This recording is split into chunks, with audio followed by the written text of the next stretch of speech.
Anyway, thank you guys for your patience, and thank you, Andy, and SBEs for the invitation. It's really an honor and a pleasure. I think the last time I had any kind of presentation experience with this group was probably 1998. Do you remember that one, Andy? No? It was quite forgettable. So I guess it went over so well. I left town in 2001 and never came back to San Diego. So anyway, this is quite a pleasure.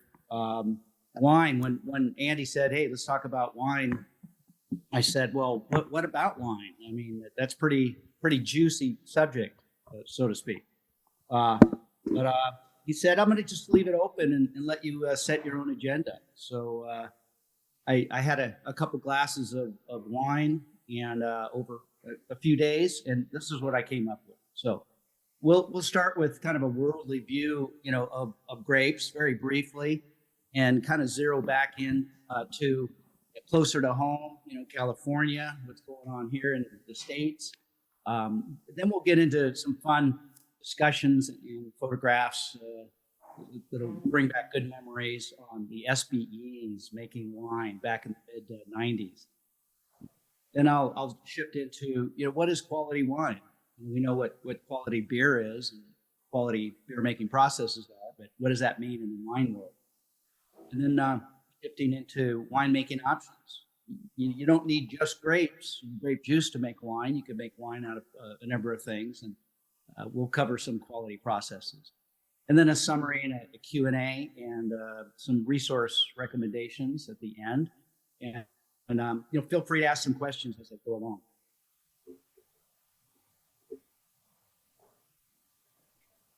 So here we go, the big world. Look at all these blue highlighted countries where the vast majority of grapes are grown. Almost every continent. And you look at the U.S. and no surprise, or not an exaggeration, that there's wine made in every single state of the U.S. now, even in Alaska, thanks to greenhouses and so forth. So it's a big world out there, and wine's been around for a long time. Some history. Archaeologists, historians have found grape growing evidence for over 8,000 years, primarily in the Middle East. Steve snack to everyone. Mexico to Valle de Guadalupe. Hi, Steve. Welcome. And archaeologists have found actually a winemaking operation, in a cave in Armenia, dating back to 4,000 years or more. They found winemaking implements, jars, bowls, crude presses. Amazing. I would just love to visit this place. I'm sure there's a tour of some sort. But so that's kind of the early evidence of winery. One of the early popular wines of history was discovered in Cyprus, where they made it pretty regularly, tamandari. And so I wonder what that word meant, but it was a sweet dessert wine. So there was some evidence that was, I guess, one of the early marketed, regularly consumed wine from people in that area. I went on Wikipedia and wanted to look up a list of different varieties around the world. And there were literally 7 pages on this site I went to that listed hundreds of grape varieties. And most of them we don't know anything about, never heard of them, and wine made from those we probably haven't even tasted. So it really is a wide world out there. We certainly know the popular ones, Cab, Merlot, Chardonnay, and so forth. But if you've traveled around in Italy and other parts of Europe, you know there's a lot out there to taste. And then there's, of course, many different styles of wine. And I say this facetiously, red, pink, and yellow, and sparkling, old, young, botrytis, infected grapes. There's all kinds of styles, if you will. I went on a business trip in the middle part of the country not a real big wine drinking area. Went to a restaurant after work, and I asked the waitress, what wines do you have offered? And she said, pink, yellow, and red. And I said, okay, who's the producer of those? And she goes, I'm not sure. They're all in boxes. So this was kind of an eye opener for me. Coming from California, we are certainly spoiled. We've probably, I'm a native California. I grew up here, and between beer and wine at a young age, I know my wines. We all do too. Well, wine is made out of other non-grape sources, as we know. Fruits, honey, and vegetables. In fact, Jay Stanley, one of our members, has recently made a tomato wine. So I'd like to hear more about that someday, Jay, and actually taste it. Would be even better. So here's the first question here. I'm going to ask you some questions, okay? Read this, and whoever comes up with the first correct answer gets a little gift. And so these are countries, the 5 top grape growing countries in the world. And your task is to pick number 1. So Steve smack to everyone. We have people out there listening to your answers. And when we get an answer, you get a little prize, and I'll give you a little more information on the answer. So let me know when we have a winner. So these are grapes for eating, wine, juice, anything. It's not Turkey, and it's not U.S. It's not Turkey. Who said Spain? Okay, so You said Spain? do we have a winner? Yeah, we got a winner. Spain is the answer. And did they get their little tiny prize? Yes, thank you for sending the prizes over, Jack. These are meant to go around your wine glass, but you could put them through any piercing hole on your body of choice. Okay, good job, everybody. Let's get ready for let's see what I have to say about the answer here. Yeah, so it's definitely Spain. It's kind of astounding. 17% of all agricultural land is planted with grapes in Spain. Okay, so it's pretty phenomenal.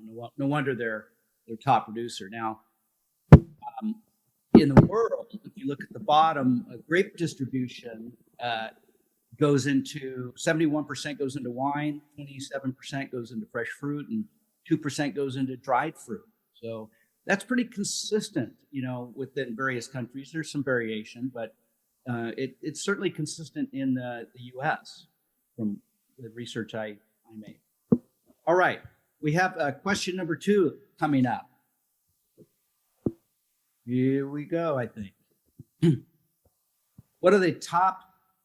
Here are the top 5 wine producing countries. Who is number 1 in wine production? Who said Italy? You said Italy? Okay, yeah. Italy is right. You do. You can pierce yourself now. Can we get a video of where the piercing goes? Well, maybe not. Maybe we don't want to know that. So we got a winner on that. So yes, Italy, almost 20% of world production, over almost 2,000 Olympic swimming pools. I mean, that's amazing. Anybody want to take a dip in one of their pools? What would be your favorite varietal? Zinfandel, Sangiovese. That's a lot of wine. And then France, in second, as you might expect, and U.S. is fourth. That's pretty impressive, really, when you think of that worldwide map. We make a lot of wine here. Wine supply generally comes 66% from Europe, 20% from Americas, South America, Central America, North America, and then Oceania, which is primarily Australia, New Zealand, and maybe some other islands. So that's a lot of wine. Okay, another question coming up. These are the 5 of the most popular varietals in the world. Which is the most popular in the world?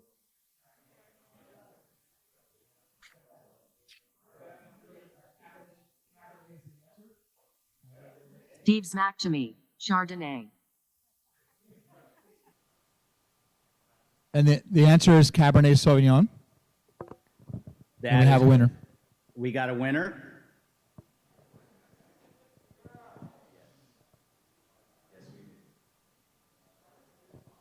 Cab is king, as the saying goes. And these are in order. Has anybody heard of a wine called Iron? I never had. This is an example of how many wines are out there that we don't know about.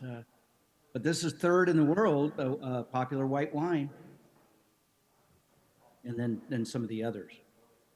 Okay, next question. What is the largest wine consumption by country?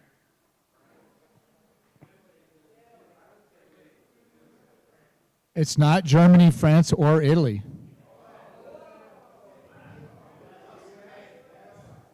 All right, who said U.S. first? I don't know who. Maybe Jeremy? Was that Jeremy? There you go. Oh, you lost your pierce. You lost your piercing.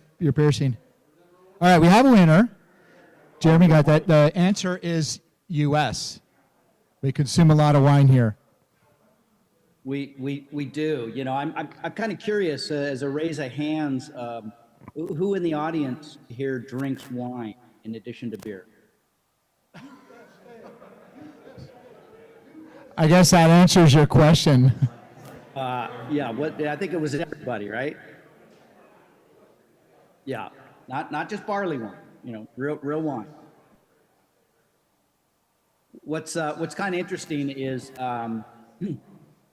wine consumption has declined. It's declined in the U.S. for the last 3 years. A significant decline in France, like 20% in the last 3 years, and actually increasing a little bit in Italy and declining in Germany and steady in the UK. So, you know, I thought about maybe why, and I saw some evidence of financial reasons, pricing, just economic regulations, and certainly competition with other beverages, other products out there, and even some cultural things. In China, the Chinese government imposed, I guess, a kind of a guideline that highly wealthy people should not flaunt their wealth by drinking wine and other high-cost beverages.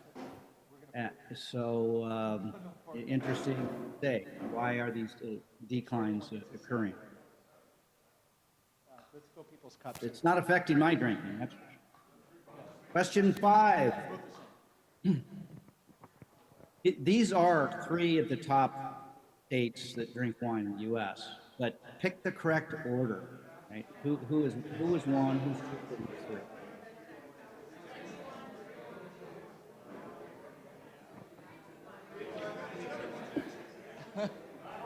California, Florida, and Texas. That's the right answer. And I did hear from Laura. It was kind of hard to hear from everybody. I'm sorry if you were in the back and you shouted it out earlier, but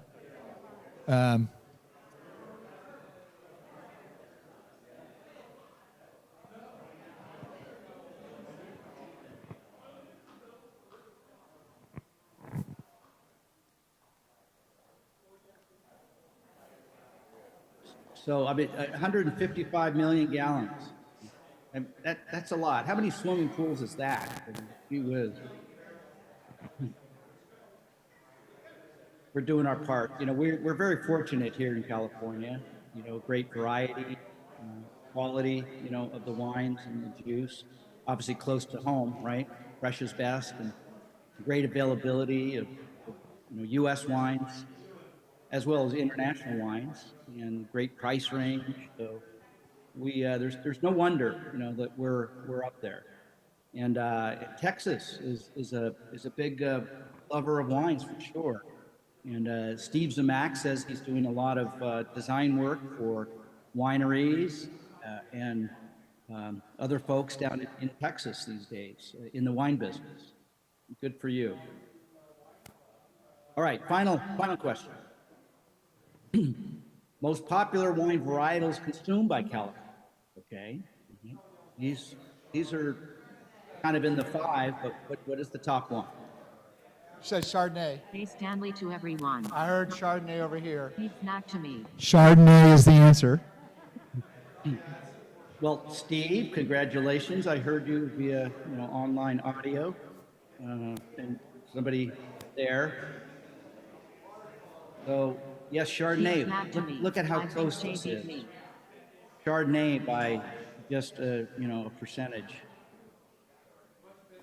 Close Cabernet Sauvignon. You knew that. It was 0.2% higher. Yeah. 0.2. Amazing. Yeah, I think Lauren knew that Chardonnay was 0.2% higher than Cabernet, and that's why she didn't say Cabernet. Oh, okay. Yeah, it wasn't a plus or minus full decimal point rule here. But yeah, Chardonnay and Cab. Okay, those are the hot ones, red and white in California, and some of these others in order. Okay, well I'm gonna move on, get out of this question business, and we're gonna talk about SBEs making wine in the early days. Look at this studly dude by the Staro Winery on our way up to harvest grapes one year, and I'd like to have Steve Dimmer, who's online. If there's a way to allow Steve to talk, that'd be kind of cool. He was, I guess, the initiator, founder, the head wino that got us making wine back in this time frame. And I'm not sure if there's a way to do that. Yeah, he can just go ahead and chime in. Can you all hear me?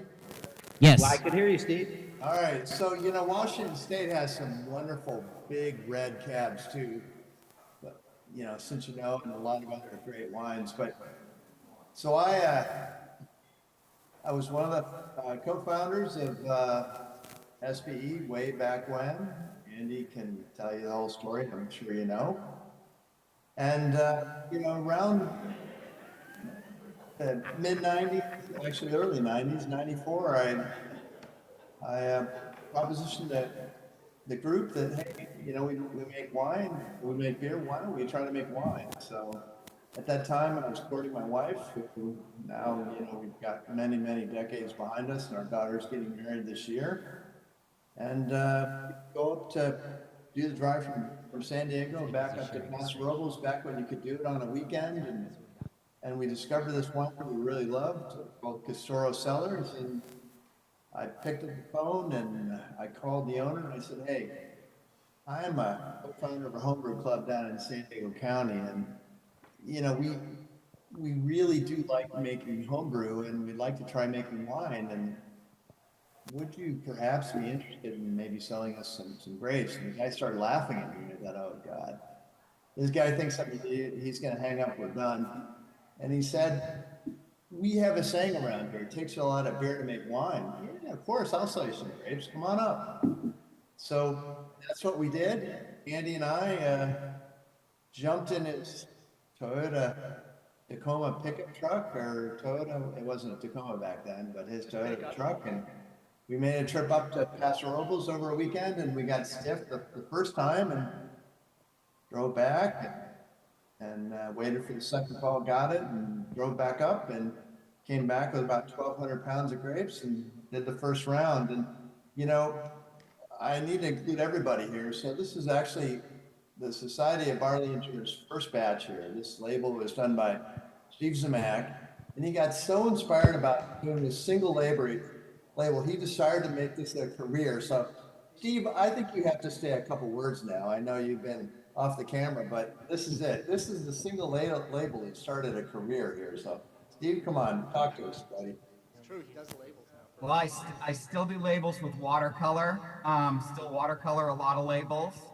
I've done more than 100 label designs. I've worked for more than 1,000, or I've submitted more than 1,000 certificates of label approval for various wineries around the country.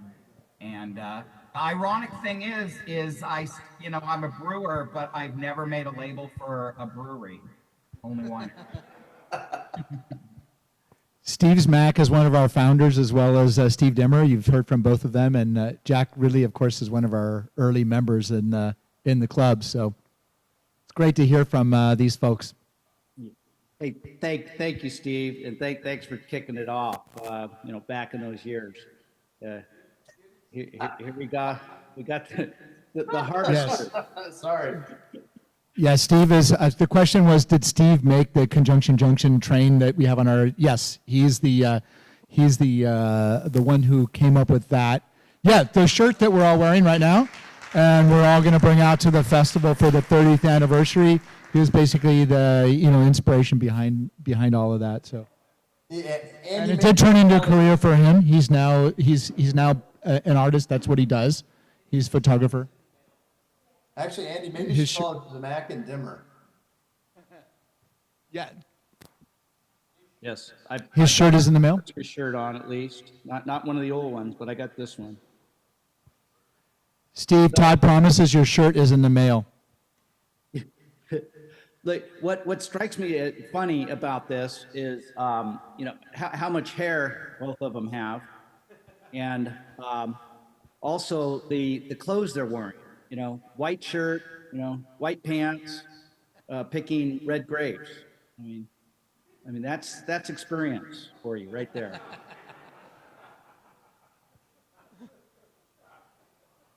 Hey, who is this? This man's crazy. I think he got into some wine before he started harvesting, and he's saying, "These are my grapes. You can't have them. Get away from me." Jack, I think one of the things you're going to go over later is you can't make good wine without good grapes. And so this is one of the reasons why we went all the way up to Paso. And, there's a saying that the grapes are ready when the grapes are ready. And so that's the reason why we had to go up there twice to get one truckload full of grapes. That's exactly right. They're ready when they're ready. And so we did this harvest. We would stuff them in bags.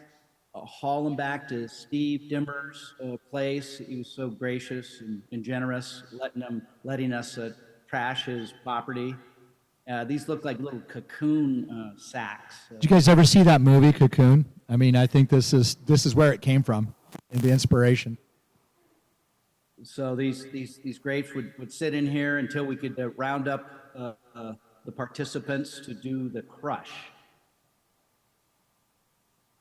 So we're starting our crushing process, and it took a lot of loads, to process those. But these little machines are pretty efficient. It's so cool to watch if you haven't seen it. Basically the machine separates the berries from the stems and lightly crushes them. Doesn't pulverize them, but just crushes them to make the juice accessible to yeast later. And the stems go out one direction, into a pile, and it's really amazing. So whoever invented that, thank you very much. And again, we mostly wear white shirts when we do this operation. It's very important.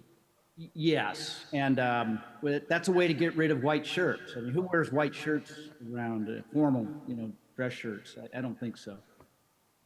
So we'd crush the grapes, and that's called must. So the must would go in the containers, and we would inoculate it with some form of yeast, red wine yeast, white wine yeast of our choice. And within a day or two, you'd see signs of fermentation, and it would be producing CO2, of course. and it would be raising the cap, if you will. The cap is the must and the solids. It would be pushing those to the surface of these fermentation vessels. And Steve's job and others, probably Debbie too, and maybe the kids, and maybe some SBE members would come over and push down that cap into the juice, ideally twice a day, to get good skin contact with the juice. Once fermentation's done, a couple weeks later, Steve played our chemist or our enologist. He would test the wine, see if it's ready for pressing, and then we'd have a big party again. So this whole thing was based on the reason to just have big parties. Some of you guys may know Bill Sobieski, second from the left there. Yeah, it's Yeah, there's Yep. Bill. So Steve. probably don't know the other people, And, but yeah, Andy and Bruce here, and who's this guy again, Andy? that's Steve Duquette. Yeah, Steve Duquette, yeah. And Crazy Jack, right? Every time Jack's involved, he's got some crazy look on his face. So I think it's wine related. Steve's back to me. We had too many Steves back then. Yes, a lot of Steves. Man, this stuff really smelled good. Once it's fermented and you're putting it in the press, it's powerful. It's still degassing, so you can get dizzy with the CO2, but it's really good stuff. We'd all leave and let Steve clean up. That's it, Jack. Yep. That's See, all right. the shirt is still white after all of the work. That's how Yeah. good. That's how good Steve is. It's a new shirt, I think. So let me ask a question: Is the Pinot Noir is that being served or has that been served? The Pinot Noir has been served. It has been served. Okay. It has been served. Has been served. Okay. So we'd party, right? Some of these are participants actually doing the work, but look at how many supervisors we have looking on with a glass of wine in their hand, of course. Lot of good times with this. So thanks, Steve's, and thank everybody for this great experience. I kind of went crazy, from this point on, and Steve Dimmer planted grapes in his yard. I did the same thing. Dan Finn did the same things, and we made some wine from our own grapes. And then I got out of town in 2001 and headed up to Mendocino, Anderson Valley, Mendocino County, about 2 hours north, 3 hours north of San Francisco. So everybody has their Pinot Noir in hand, and have you had a chance to smell and taste it? Yeah, we didn't wait for you. No, I wouldn't wait. Any feedback from the tasters? Yeah, so if anybody's got feedback, stick your hand up in the air. I'll come around with a microphone.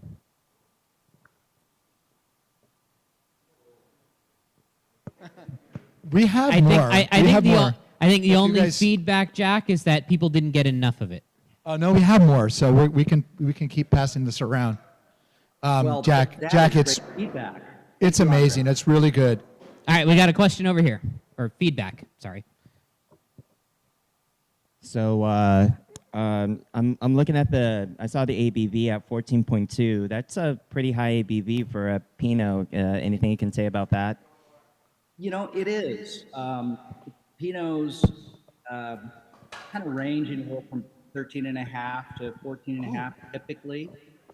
And some views of Pinot, it's a delicate wine, and too much alcohol is going to overpower it. And that's true. It's all a stylistic sort of a thing. In this case, we just got a little bit of overripe grapes. And so rather than water it down, dilute it down, I said, what the hell? I could handle that.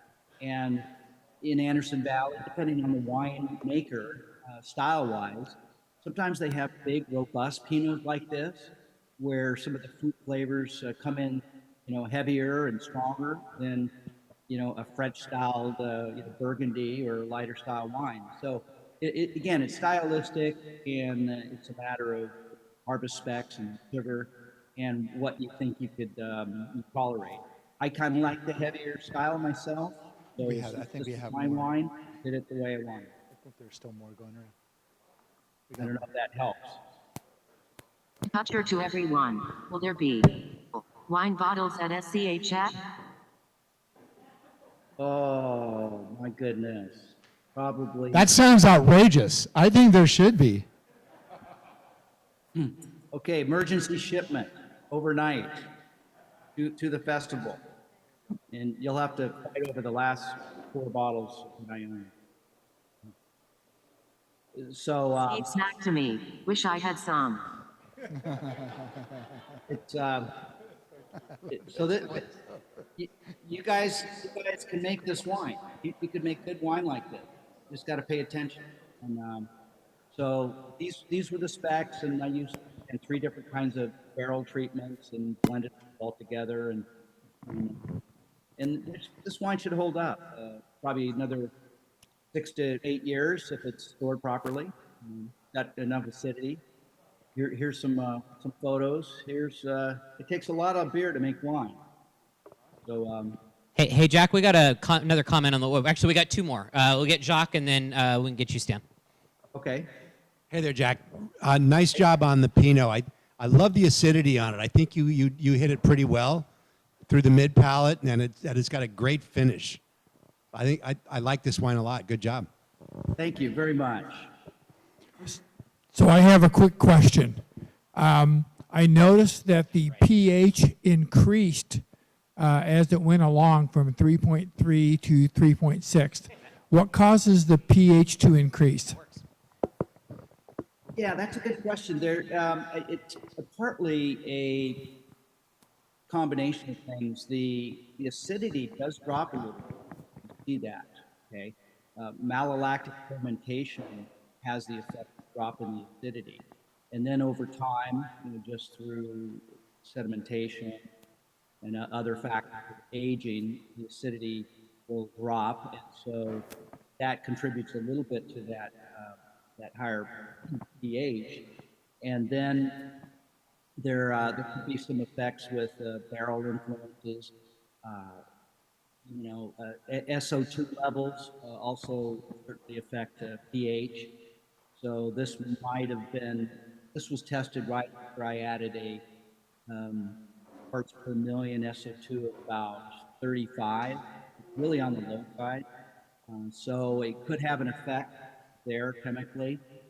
So there's some explanation. So this shot shows obviously post-pressing and filling containers with pressed wine, and this actually tasted darn good. It's amazing how good wine can taste after 2 or 3 weeks. And this is what fall looks like up there in our vineyard. Really quite pretty. And these folks are enjoying homemade beer. I got the same crew back. Evidently, they liked my beer. Special beers just for harvest. So. Okay, moving on. I'm going to move through pretty quickly because I know that we're getting kind of toward a 1 hour point, so I'm going to move through this pretty quick. If you want to make, you don't need just grapes. You could get a kit, wine concentrates, from many different flavors and choices from different parts of the world. You could, again, make wine from non-grape sources, your own grape vineyard, as I did and folks did. You could purchase grapes or the juice itself from local wineries. So there's some options in terms of juice sources. I went on the More Beer website and looked at their wine kits, and there were 84 different kits out. I mean, it's staggering. That's just one source. Most of them were grape-based. A lot of them fruit-based, raspberry, cherry, and so forth. There's some of the price range you can see. And the instructions on these kits are ready in 4 to 8 weeks. Okay, that's fine. I have never actually made wine from a wine kit. And I'm curious if anybody in the audience has.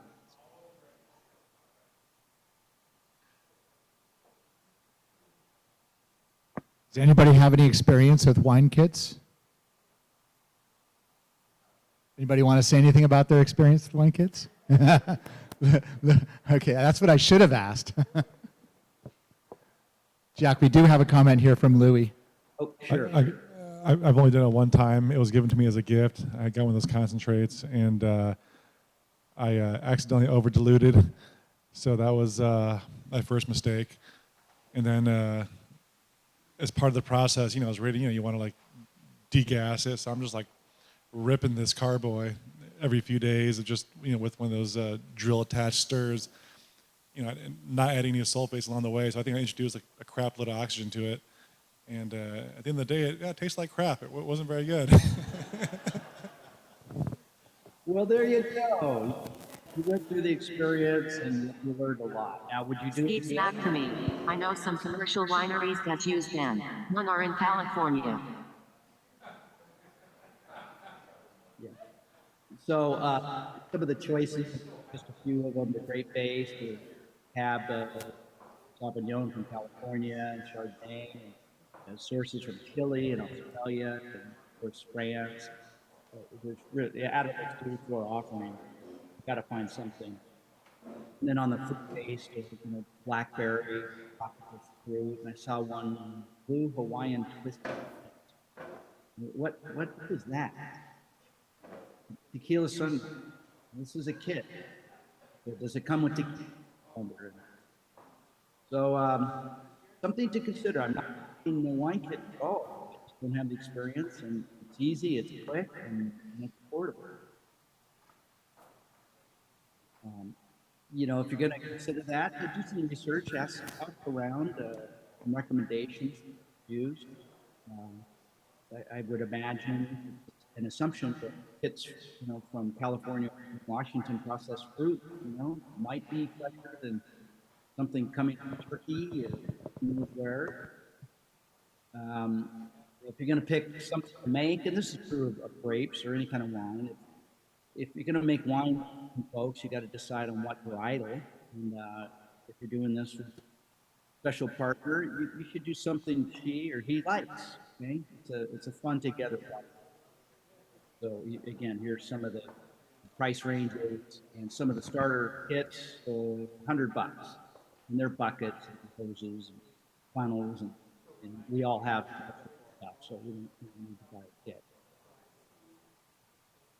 If you're into purchasing grapes or juice, once again, pick something that you like, and pick fruit, juice that's close to home.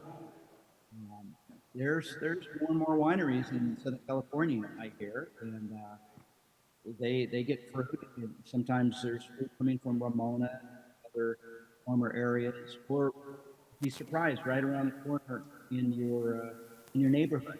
Like the vineyard I had 60 wine grapes, and that was enough to make about 15 gallons of wine by then. So look around close.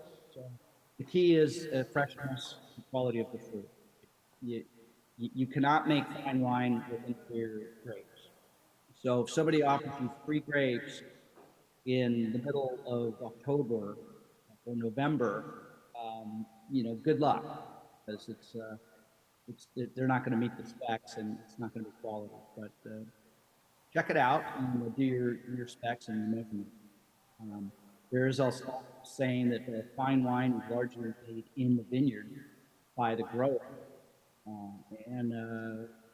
humble winemaker, not too many, but a humble one will actually admit that's true.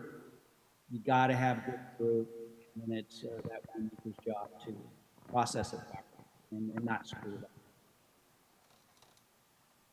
So, what are quality grapes? These parameters: sugar, tartaric acid is the main acid in grapes. There's also malic acid, citric acid.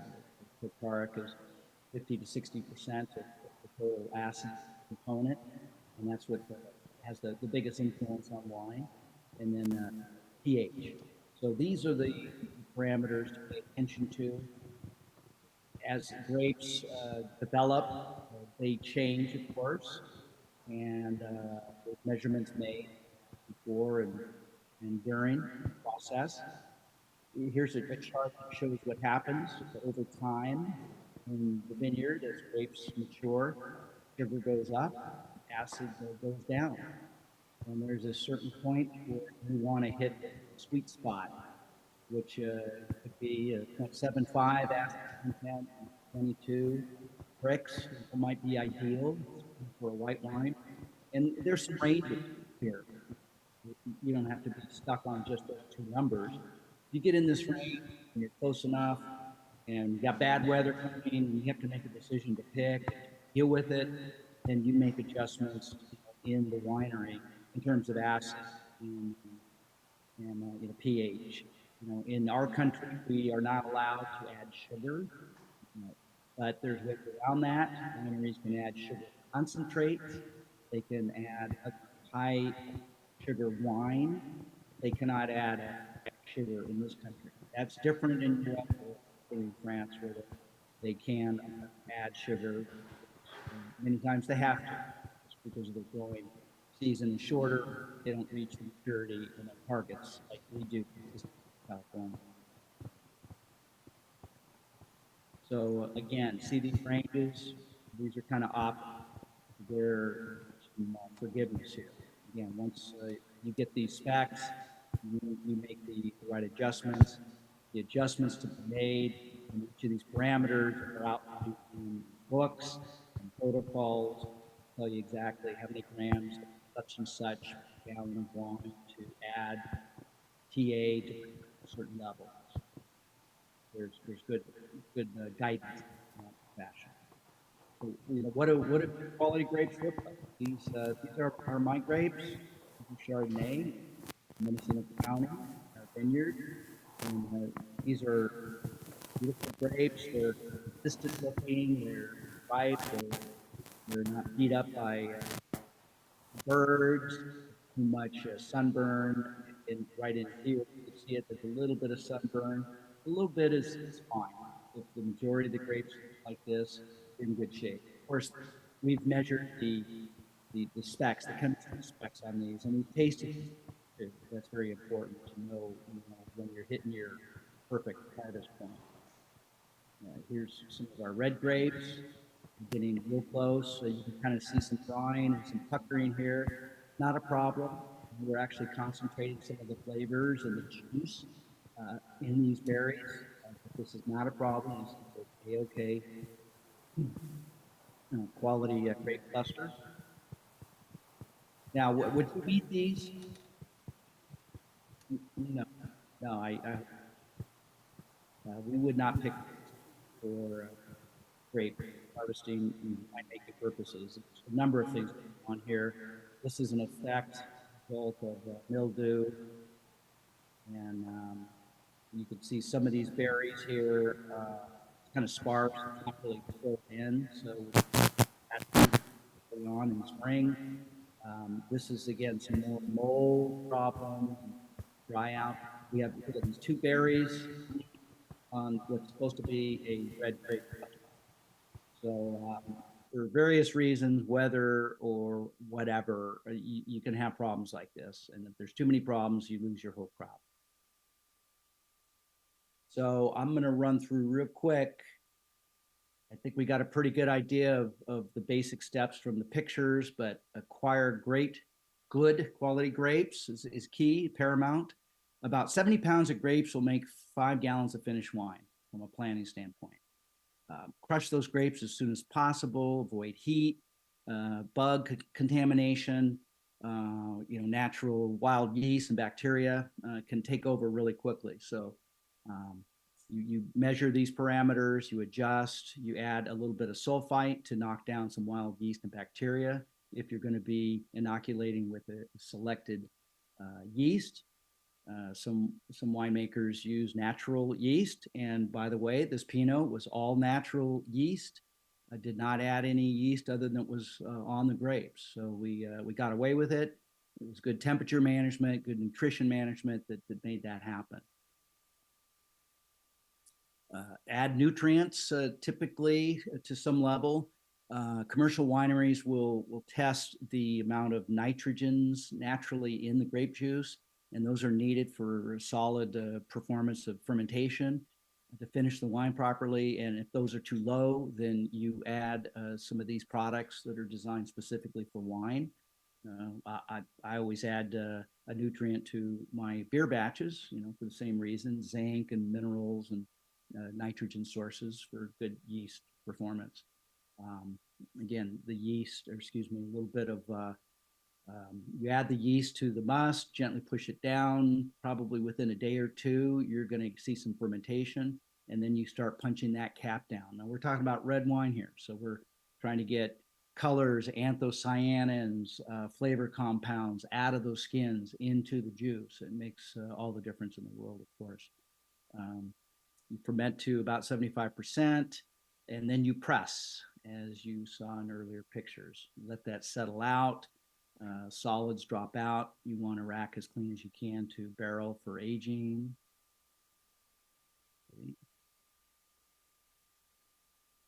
At this point, you would add malolactic culture, which converts malic acid, pretty sharp, pretty appley, into a softer lactic acid. Now, these are done for most red wines, just to soften it.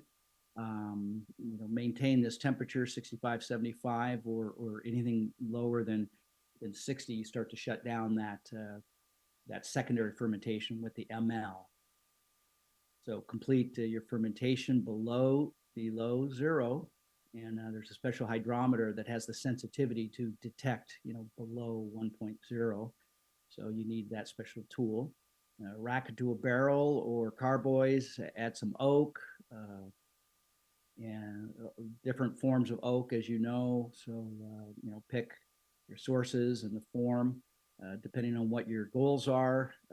You let it age, and you taste it periodically, and don't forget to keep up your SO2 sulfite additions at this level, just to maintain it.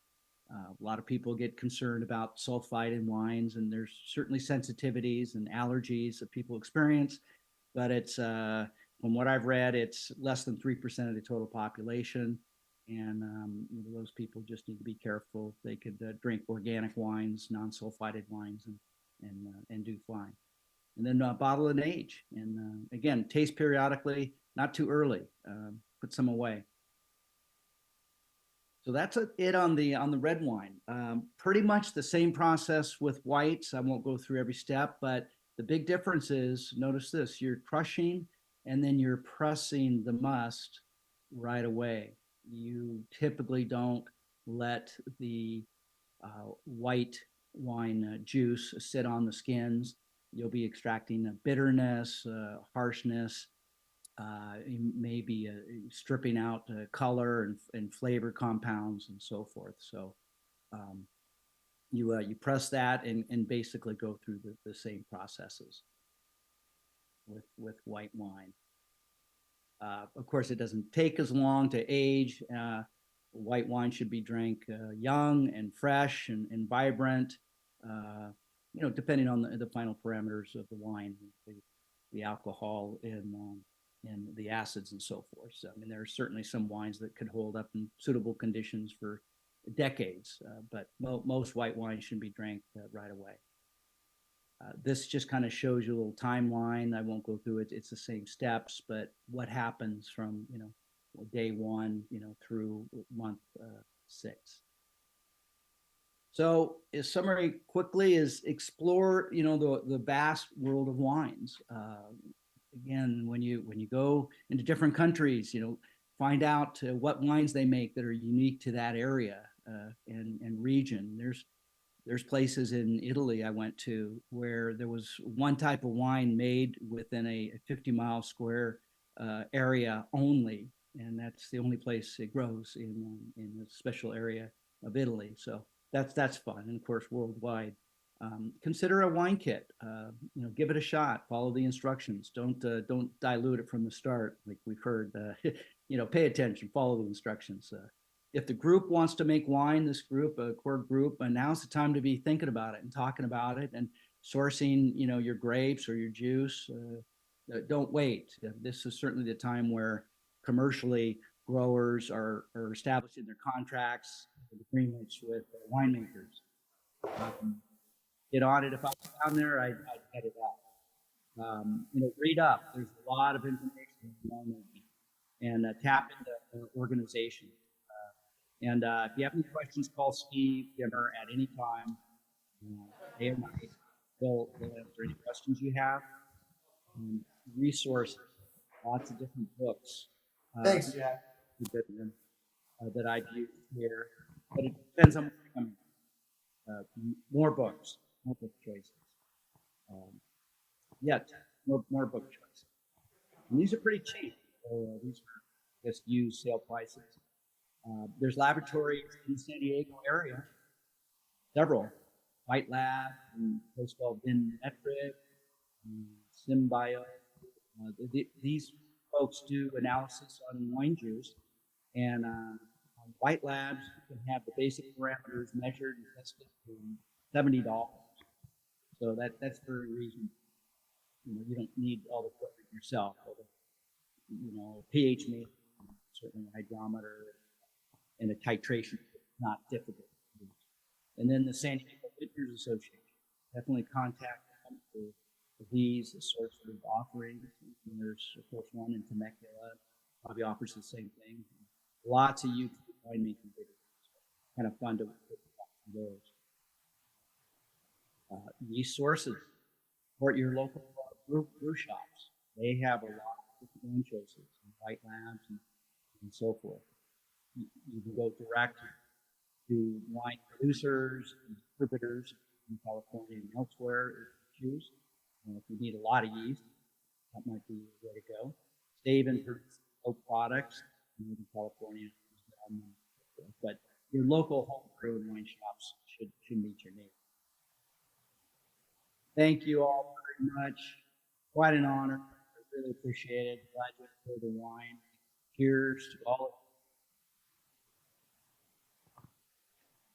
Thanks, Jack. Do we have any questions for Jack? We have a little bit of time for some questions. If we have some questions, I'm going to bring the mic over. I got him, Andy. Okay. Chris Banker's got a question here for you, Jack. More just a little comment. While you were talking, I passed around another wine after yours. So the wine that I sent around is a 2013 orange chocolate port. I made that back in 2013. It's fortified with XO cognac.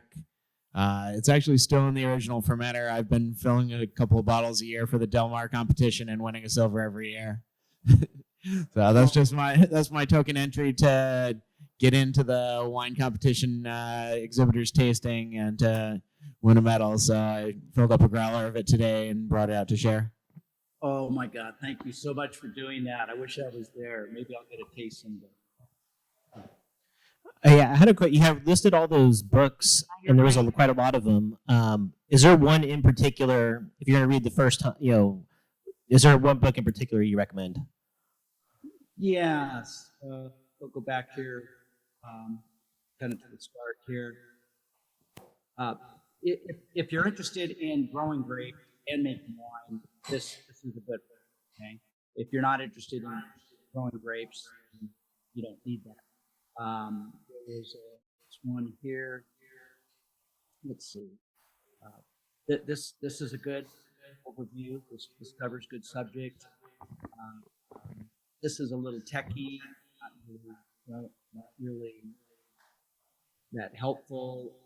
This is a good, well-rounded winemaking book. So those three I would recommend. Any other questions? We got probably time for a couple more questions. Teresa's got one. Yeah, I got a question. Throughout your process, you say several times that you add sulfates throughout it in order to control, other yeast from taking over. If you make a sulfate-free wine, is there an alternative you use, or do you just pray? Yeah, there's always some praying with wine and beer making too, right? But I guess the proper sanitation, just like we do with beer making, just as important. Keeping the wine cool, if you will, appropriate times after fermentation, keep it cool. Always top up containers, all those kind of basic steps.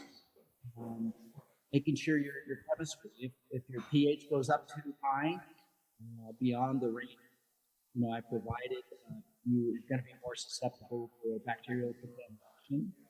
So that's important.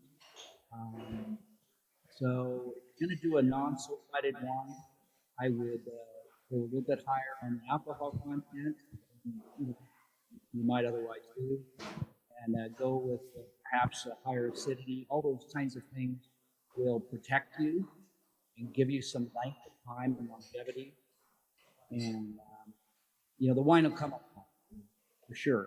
Once you bottle and ready, then I would definitely drink non-sulfited wine within 2 years.